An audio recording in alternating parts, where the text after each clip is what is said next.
এটা নিয়ে আমাদের কোনো হতাশা নেই, কিন্তু তারপরও শিশু জরিপ, ভোটার তালিকা, নির্বাচন ডিউটি সব কাজ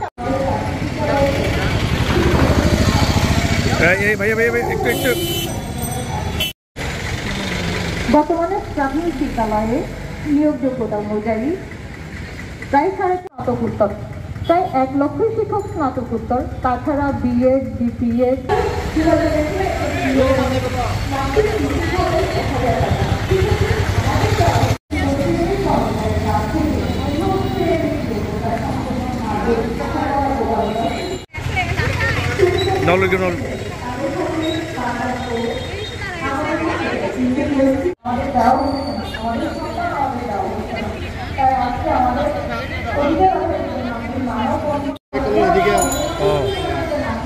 দশম গ্রেড না?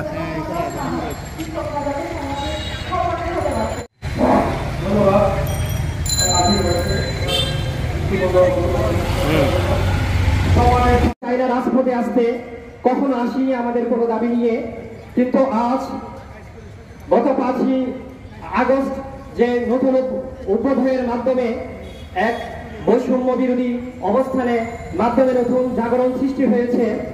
আজকে আমরা সারা বাংলাদেশের সকল সহকারী প্রাথমিক শিক্ষকদের অন্তরের যে একটা ক্ষোভ, যে আমাদের একটা দুঃখ, যে আজকে আমাদের যে বাংলাদেশের রাষ্ট্র ব্যবস্থায় যে বেতন কাঠামো, সেখানে যে 20টি গ্রেড আছে, সেই 20টি গ্রেডে আমাদেরকে এমন একটি জায়গায় রাখা হয়েছে যেটা 13তম গ্রেড, যেটা শিক্ষকদের সাথে কখনো মানানসই নয়।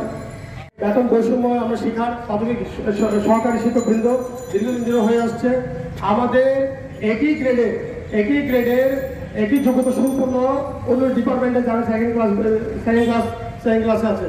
যেমন আমরা যদি দেখি মাধ্যমিক উচ্চ বিদ্যালয়ের সহকারী শিক্ষকবৃন্দ, ওনারা অনার্স মাস্টার্স প্লাস ওরা 10ম গ্রেডে ওরা ভোট করছে।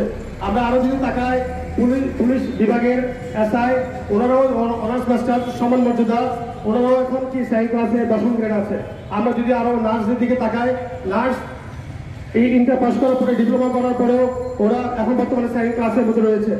কিন্তু আমরা প্রাথমিক বিদ্যালয়ে অনার্স মাস্টার্স করার পরেও আমরা এখনো তৃতীয় শ্রেণীর কর্মচারী। এটা আসলে খুবই লজ্জাজনক।